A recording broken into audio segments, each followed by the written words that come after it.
ഇല്ല, ഒരു തഴയപ്പെട്ട ഒരു സമൂഹത്തിൽ ഒരു വ്യക്തിയെ തഴഞ്ഞതുകൊണ്ട് പൊതുസമൂഹം ഏറ്റെടുത്ത് മഹാസമാധിയായിട്ട് നടത്തി സന്യാസിമാരുടെ നേതൃത്വത്തിൽ.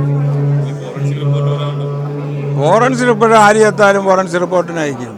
പ്രാഥമികമായിട്ട് എന്തെങ്കിലും ഉണ്ടെങ്കിൽ അന്ന് തന്നെ അവർക്ക് അറിയാൻ കഴിയും. എങ്കിൽ അത് ഡോക്ടർ അന്ന് തന്നെ പറയും. ഡോക്ടറോ പോലീസോ ഒന്നും അത് പറഞ്ഞിട്ടില്ല. റിപ്പോർട്ട് എല്ലാവർക്കും എഴുതുന്ന ഒരു പതിവാണ്. അത് വിവിധ മഠങ്ങളിലെ സന്യാസിമാരാണ് ഈ മഹാസമാധി നടത്തിക്കൊണ്ടിരിക്കുന്നത്. അവരുടെ ആചാരപ്രകാരമാണ് അത് നടത്തിക്കൊണ്ടിരിക്കുന്നത്. കഴിഞ്ഞ ഒരാഴ്ചയായിട്ട് കുടുംബത്തിലെ ഒരു കൊലയാളി എന്ന രീതിയിലാണ് അല്ല, അത് ഈ ചാനലുകളൊക്കെ കൂടി പറഞ്ഞ് ഈ പാവങ്ങളെ അങ്ങനെ ചാനൽ ചർച്ചയിലോ അല്ല അങ്ങനെയൊന്നും വിശാലമായിട്ട് ചിന്തിക്കുന്ന കുടുംബമൊന്നും ആയില്ല. ചെറിയ കാര്യങ്ങൾ പറഞ്ഞുകൊണ്ട് ഇപ്പം സ്വാമി കിടപ്പാണ്, അതുകൊണ്ട് എടുത്ത് സ്വാമി എല്ലാ ദിവസവും ഈ കോവിലിൽ പങ്കെടുക്കും. തലേദിവസവും ഈ സമാധിയുടെ തലേദിവസവും ഈ ക്ഷേത്രത്തിൽ വന്നിട്ടുണ്ട്, മുടങ്ങാതെ വരും. അപ്പോൾ അതിനെ പറഞ്ഞത് സ്വാമി കിടപ്പാണ്, സ്വാമി എങ്ങനെ അഴിക്കും, ഇതൊക്കെ ഒരു പൊതുസമൂഹത്തിൽ സപ്പോർട്ടില്ലാതെ വന്നപ്പോൾ അവർ തോന്നിയാസം പോലെ വാർത്തകൾ കൊടുത്തത്. ഇപ്പോൾ അത് വാർത്തയില്ല.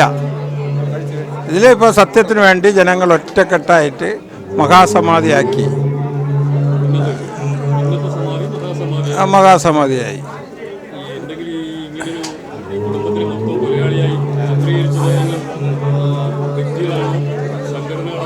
അതൊക്കെ ഒരു വിഭാഗം ആളുകൾ സ്പർദ്ധ കൊണ്ട് ഉണ്ടാക്കിയതാണ്. ഇങ്ങനൊരു ക്ഷേത്രം വന്നത് പൊതുവെ എല്ലാവർക്കും ഒരു വിഭാഗം ആളുകൾക്ക് ഇഷ്ടമല്ല.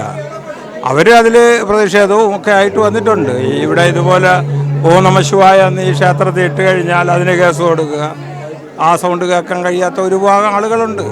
അവരുടെ എതിർപ്പാണ് ഇതിങ്ങനെ സംഭവിച്ചത്. അവരെതിർത്തതുകൊണ്ട് ദോഷമൊന്നുമില്ല. ഇതുപോലെ ലോകം അറിഞ്ഞു സ്വാമിയെ.